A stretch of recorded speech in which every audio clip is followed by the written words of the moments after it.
Le mouvement Martin Luther King, MMLK, dénonce les célébrations des indépendances des pays francophones d'Afrique, jugées illusoires et marquées par une continuité de la domination coloniale. Dans un appel à la conscience panafricaine, le mouvement plaide pour une véritable souveraineté, la fin des accords néocoloniaux, et la réhabilitation des figures historiques de la résistance.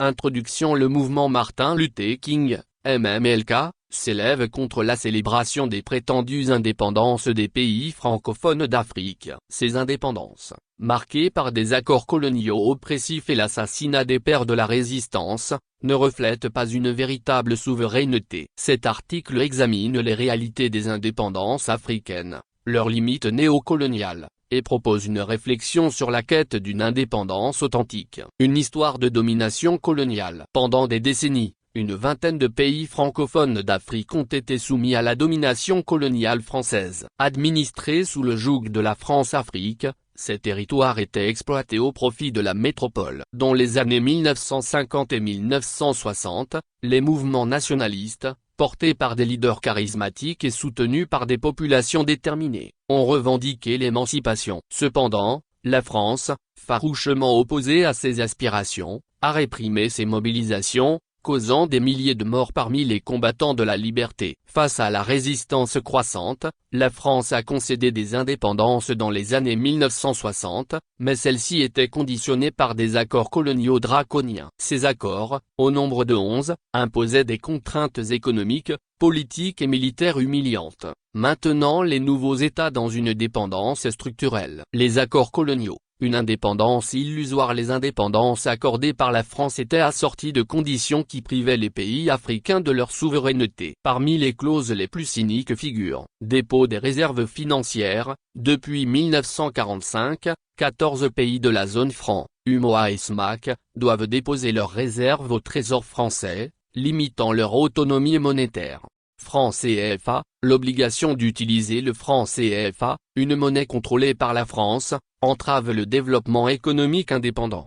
Privilège économique, la France conserve un droit de premier refus sur les ressources naturelles et une priorité dans les marchés publics.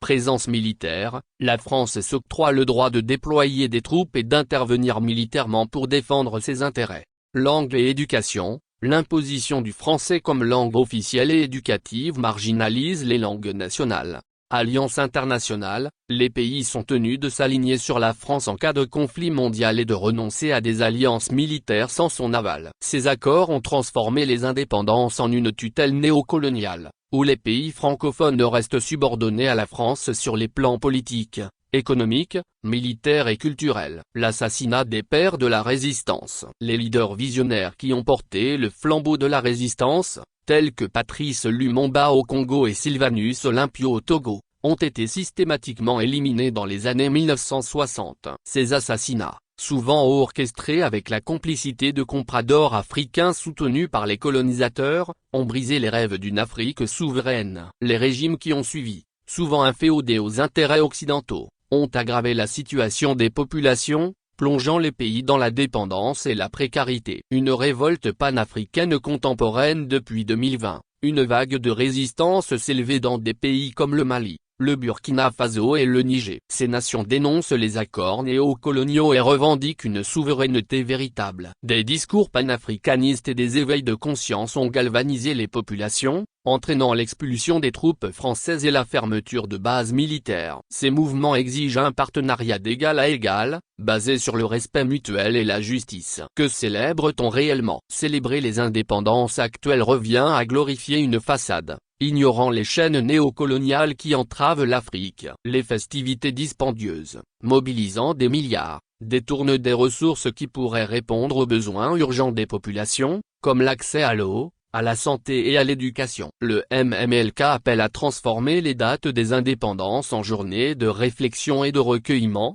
dédiées à la mémoire des héros assassinés et à la quête d'une véritable souveraineté. Vers une Afrique souveraine. Pour le MMLK, une Afrique libre implique 1. La dénonciation des accords coloniaux. Tous les accords opaques doivent être révoqués pour restaurer la souveraineté économique et politique. 2. La réparation des injustices coloniales. la France et les puissances occidentales doivent assumer leurs responsabilités pour les massacres et l'exploitation subie par l'Afrique. 3. Une représentation équitable. L'Afrique doit obtenir un siège permanent au Conseil de sécurité des Nations Unies et être traitée comme un égal sur la scène internationale. 4. L'investissement dans les populations. Les ressources allouées aux célébrations doivent être réorientées vers des services sociaux de base. Conclusion: les indépendances par procuration ne méritent pas de célébration. Elles rappellent l'assassinat des pères de la résistance et la persistance de la domination néocoloniale. Le MMLK en appelle à une mobilisation collective pour construire une Afrique souveraine, où les richesses du continent bénéficieront à ses peuples. Comme le proclame le mouvement, une autre Afrique est possible. MMLK, la voix des sans-voix par le mouvement Martin Luther King. MMLK, actualité future et pays politique Togo.